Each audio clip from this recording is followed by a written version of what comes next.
Breaking news ఆంధ్రప్రదేశ్లో పెన్షన్ల పెంపుకు సంబంధించిన బ్రేకింగ్ న్యూస్. చంద్రబాబు పెన్షన్దారులకు ఒక లేఖను రాశారు. ఆంధ్రప్రదేశ్ ముఖ్యమంత్రి చంద్రబాబు పెన్షన్దారులకు ఉద్దేశిస్తూ లేఖను రాశారు. 1వ తారీఖు నుంచి ఇంటి దగ్గరకే పెన్షన్ అందిస్తాము అని ముఖ్యమంత్రి చంద్రబాబు ఈ లేఖలో పేర్కొన్నారు. ఆర్థిక సమస్యలు ఉన్నా ప్రజా సంక్షేమమే ధ్యేయం కాబట్టి ఖచ్చితంగా ఇచ్చిన మాటను నిలబెట్టుకుంటామని చంద్రబాబు చెప్తూ ఉన్నారు. మేనిఫెస్టోలో చెప్పినట్టుగా పెన్షన్ను ఒకేసారి 1000 రూపాయలు పెంచిస్తున్నాము అని చెప్తున్నారు. దివ్యాంగులకు నెల నెల పింఛన్ 6000 రూపాయలు ఇస్తాము అని మాటిచ్చాము, దాన్ని ఇప్పుడు నిలబెట్టుకుంటున్నాము అని చంద్రబాబు లేఖలో పేర్కొన్నారు. పెన్షన్ల పెంపు వల్ల ప్రభుత్వంపై పడే అదనపు భారం గురించి కూడా ఈ లేఖలో రాశారు. అదనపు భారం పడినప్పటికీ కూడా ఖచ్చితంగా సంక్షేమమే ధ్యేయంగా, అభివృద్ధి సంక్షేమం 2 కళ్ళు ధ్యేయంగా మేము ముందుకు వెళ్తాము, సంక్షేమాన్ని ఎట్టి పరిస్థితుల్లోనూ తగ్గించే ప్రసక్తే లేదు అని చెప్తున్నారు. పెన్షన్ల పెంపు వల్ల ప్రభుత్వంపై నెలకు 819 కోట్ల రూపాయలు భారం పడుతుంది. అయినప్పటికీ కూడా పెన్షన్ను చెప్పినట్టుగా పెంచి అమలు చేస్తామని చంద్రబాబు ఈ లేఖలో పేర్కొన్నారు. ఎన్నికల సమయంలో 3 నెలలు మీరు పడిన కష్టాన్ని చూసి చలించిపోయాను అని సీఎం చంద్రబాబు ఈ లేఖలో పేర్కొన్నారు. మండు టెండర్లలో వడగాల్పుల మధ్య మీరు పడిన అగచాట్లు చూశాను అని ఈ లేఖలో చంద్రబాబు చెప్పారు. ఏప్రిల్ నుంచే పెన్షన్ పెంపును వర్తింపచేస్తానని మాటిచ్చాను, చెప్పినట్టుగానే ఏప్రిల్ మే జూన్ నెలలకు కూడా పెంపును వర్తింపచేసి మీకు పెన్షన్ను అందిస్తున్నాను అని ముఖ్యమంత్రి చంద్రబాబు ఆ లేఖలో పేర్కొన్నారు. ఒకసారి చంద్రబాబు ఏం మాట్లాడారో చూద్దాం. ఇప్పుడు ఏమంటున్నాడు ఆయన? భద్రత ఎంతమంది ఉన్నారు? 946 మంది, 86 మంది. ఒక ముఖ్యమంత్రికి 986 మంది కావాలండి పరదాలు కట్టుకుని తిరగడానికి. అది కూడా పరదాలు, మళ్ళా నేను పోతే పరదాలు కట్టేస్తున్నారు. ఏంట్రా ఏమొచ్చింది మీకు, పిచ్చి పట్టిందంటే అలవాటు అయిపోయింది సార్ అంటున్నారు. పరదాలు ఏంటి, చెట్లు కొట్టడం ఏంటి? లేదు, ఇప్పుడు నేను చూస్తూనే ఉన్నా.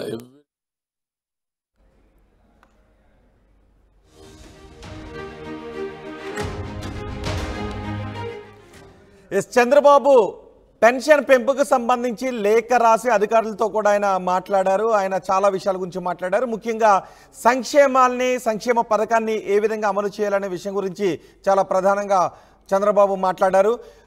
మాట ఇచ్చినట్లుగానే ఏప్రిల్ మే జూన్ నెలలకు కూడా పెంపును వర్తిస్తూ ఒక్కసారి ఆ పెన్షన్ మీకు అందిస్తున్నాను అని చంద్రబాబు చెప్పారు. ప్రభుత్వంపై భారం పడినప్పటికీ కూడా సంక్షేమాన్ని పక్కన పెట్టే ప్రసక్తే లేదు, అభివృద్ధి చేస్తూ రాష్ట్రాన్ని అభివృద్ధి చేస్తూ సంక్షేమాన్ని ముందుకు తీసుకువెళ్తాను అని చంద్రబాబు చెప్పారు. మా ప్రతినిధి రాజేష్ మనకి అందుబాటులో ఉన్నారు. రాజేష్, చంద్రబాబు చెప్పినట్లుగానే పెన్షన్ ఏప్రిల్ మే జూన్ నెలలకు పెంపును వర్తిస్తూ పెన్షన్ అందిస్తున్నామని లేఖలో పేర్కొన్నారు. ఇంకా చంద్రబాబు రాసిన లేఖలో ఏ విషయాలు పేర్కొన్నారు? కూటమి ఇచ్చినటువంటి ప్రధాన హామీల్లో, తెలుగుదేశం పార్టీ ఇచ్చిన ప్రధాన హామీల్లో పెన్షన్ పెంపు అనేది చాలా కీలకమైన నిర్ణయం. ఎందుకంటే 4000 రూపాయలు అంటే 3000 రూపాయలు చేయడానికి జగన్మోహన్ రెడ్డి 2000 నుంచి 3000 చేయడానికి 5 ఏళ్ళ సమయం తీసుకున్నారు. కానీ తెలుగుదేశం అధికారంలోకి వస్తే మొదటి నెల నుంచి 4000 ఇస్తాం. అంతేకాదు ఏప్రిల్ మే జూన్ ఈ 3 నెలలు ఎన్నికల కోడ్ ఉంది కాబట్టి ఒక 1000 రూపాయలు పెంచి అదనంగా ఆ 3000 కలిపి మొత్తం 4000, 7000 మొత్తం 3000 కలిపి మొత్తం 7000 జూలై 1 నుంచి ఇస్తామని చంద్రబాబు చెప్పారు. ఇచ్చిన మాట ప్రకారమే జూలై 1న అంటే ఎల్లుండి ఉదయం 6 గంటల నుంచే 7000 రూపాయలు పెన్షన్, వృద్ధాప్య పెన్షన్, అదేవిధంగా వికలాంగులకి 3000 నుంచి 6000 రూపాయలు పెన్షన్, ఈ 2 పెన్షన్ కూడా ఎల్లుండి ఉదయం అందించబోతున్న నేపథ్యంలో రాష్ట్ర ప్రజలకి ఈ రోజు ముఖ్యమంత్రి చంద్రబాబు ఒక బహిరంగ లేఖ రాశారు. ఆ లేఖలో ప్రధానంగా ప్రస్తావించిన అంశాలు ఏంటంటే ఎన్నికల హామీలు ఇచ్చినటువంటి ప్రధాన హామీని నెరవేరుస్తున్నాం, ప్రజల ఆకాంక్షలు అనుగుణంగా వాళ్ళ ఆశలకు అనుగుణంగా ఇచ్చిన హామీని నెరవేర్చుకుంటామని చెప్తున్నారు. కొంత ఆర్థిక ఇబ్బందులు ఉన్నప్పటికీ వాటిని పక్కన పెట్టి వాటిని పది చూసుకోకుండా ఇచ్చిన హామీ నిలబెట్టుకోవడానికి ఇచ్చుకునే భాగంలోనే ఈ రోజు హామీ నిలబెట్టుకుంటున్నామని చెప్పారు. ముఖ్యంగా వృద్ధులకు సంబంధించి చూస్తే కనుక తెలుగుదేశం హయాం 2014 అధికారంలోకి వచ్చిన మొదటిసారి 2200 నుంచి 1000 రూపాయలు చేశామని అప్పుడు చెప్పారు. 1000 రూపాయలు కూడా చేశారు. తర్వాత ఎన్నికల ముందు తర్వాత 2000 అంటే 2000 కూడా తెలుగుదేశం పార్టీ చేసింది. తర్వాత జగన్మోహన్ రెడ్డి అధికారంలోకి వస్తే 2000 నుంచి 3000 చేస్తామని చెప్పారు. దాన్ని 5 ఏళ్ల పాటు 2019 నుంచి 2024 వరకు ప్రజల వారీగా 3000 చేసుకుంటారు. ఈ నేపథ్యంలోనే కూటమి అధికారులు వచ్చిన నేపథ్యంలో 4000 రూపాయలు పెన్షన్ చేస్తామని హామీని నిలబెట్టుకుని 3 నెలలు అంటే ఏప్రిల్ మే జూన్ సంబంధించిన 3 నెలల 3000 రూపాయలు కలిపి 7000 రూపాయలు ఎల్లుండి ఇవ్వబోతున్న నేపథ్యంలో చంద్రబాబు ఈ వ్యాఖ్యలు అయితే చేశారు. ఇచ్చారు. కొంత ఆర్థికంగా ఇబ్బందులు ఉన్నాయని కూడా చెబుతూనే ఇబ్బందులు ఉన్న ప్రజలకు ఇచ్చిన హామీని, ఎన్నికలు ఇచ్చిన హామీని నిలబెట్టుకునే బాధ్యతలో భాగంగా అమలు చేస్తున్నామని చంద్రబాబు చెప్పారు. ప్రస్తుతానికి వాస్తవంగా రాష్ట్ర ఆర్థిక పరిస్థితి అంతేమీ బాగాలేదు. గడిచిన 5 ఏళ్ల కాలంలో రాష్ట్రాన్ని అనేక అప్పుల ఊబిలో రాష్ట్ర ప్రభుత్వం అప్పుడు చేసేసింది అనేది ప్రధానంగా విషయాలు. ఖజానాలో డబ్బులు లేకపోయినా సర్దుబాటు చేసి పెన్షన్ పంపిణీ చేస్తారు. ఇక మిగతా కీలక హామీలు కూడా ఒక్కొక్కరి నెరవేర్చే పనిలో చంద్రబాబు ఉన్నారు. ఎందుకంటే మేనిఫెస్టోలో అంశాలను అమలు చేసి తద్వారా తర్వాత అభివృద్ధి మీద దృష్టి పెట్టే అవకాశం కనబడుతుంది. ప్రస్తుతానికైతే కీలకమైన హామీ కాబట్టి దీన్ని అమలు చేయాల్సి ఉంది. కాబట్టి 3 నెలలు అంటే ఎన్నికలు కూడా ఉన్న నేపథ్యంలో అప్పుడు వాలంటీర్లు ఇంటికి వెళ్లి పెన్షన్ ఇవ్వద్దంటూ కేంద్ర ఎన్నికల సంఘం ఇచ్చిన ఆదేశాల నేపథ్యంలో చాలా మంది బ్యాంకుల వద్దకు వెళ్లి అకౌంట్ లో డబ్బులు పెన్షన్ తీసుకున్న పరిస్థితి, ఆ పరిస్థితి లేకుండా గతంలో ఏ విధంగా అయితే ఇంటి దగ్గర ఇచ్చారో అదే విధంగా పెన్షన్ ఇంటి వద్ద ఇవ్వబోతున్నారు. అయితే చిన్న మార్పు ఏంటంటే గతంలో వాలంటీర్లు ఇచ్చేవాళ్ళు తప్పుడు అధికారికంగా సచివాలయ ఉద్యోగులు నేరుగా ఇంటికి వెళ్లి పెన్షన్లన్నీ ఇంటికి చేతికి వెళ్లి అందించబోతూ ఉన్నారు. ఇచ్చిన మాట ప్రకారం ఇంటి వద్దకి పెన్షన్ కూడా అందిస్తామని చంద్రబాబు తన లేఖలో పేర్కొన్నారు.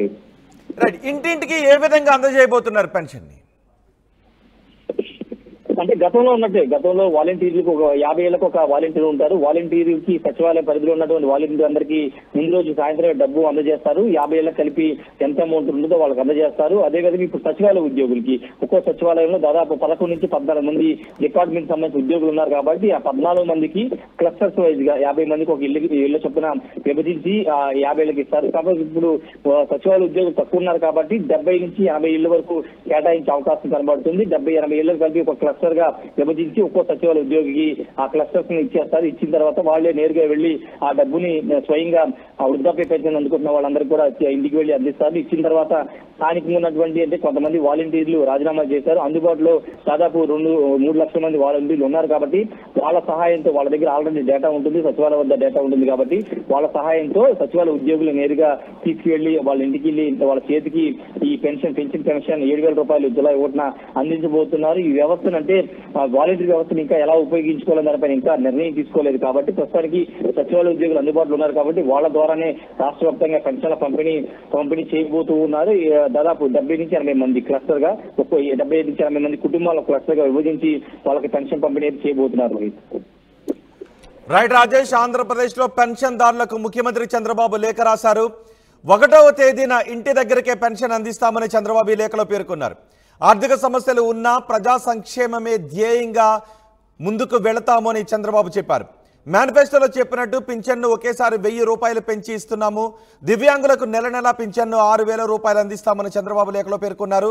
పెన్షన్ల పెంపు వల్ల ప్రభుత్వంపై నెలకు అదనంగా 819 కోట్ల రూపాయలు భారం పడుతుంది. అయినప్పటికీ సంక్షేమం గురించి ఆలోచించే వేరే ఆలోచన చేసే ఉద్దేశమే లేదు. ఖచ్చితంగా సంక్షేమాన్ని అభివృద్ధిని 2 కళ్ళు సిద్ధాంతంతో ముందుకు తీసుకువెళ్తామని చెప్తున్నారు. ఎన్నికల సమయంలో 3 నెలలు మీ కష్టాన్ని చూసి చలించిపోయాను. మండు టెండర్లో వడగాల్పుల మధ్య మీరు పడిన అగచాట్లు చూశామని చంద్రబాబు లేఖలో పేర్కొన్నారు. ఏప్రిల్ నుంచే పెన్షన్ పెంపును వర్తింప చేస్తాను అని మాట ఇచ్చాను. ఆ మాట ప్రకారమే ఏప్రిల్, మే, జూన్ నెలలకు పెంపును వర్తింప చేసి మీకు అందిస్తున్నామంటూ ముఖ్యమంత్రి చంద్రబాబు ఆ లేఖలో పేర్కొన్నారు.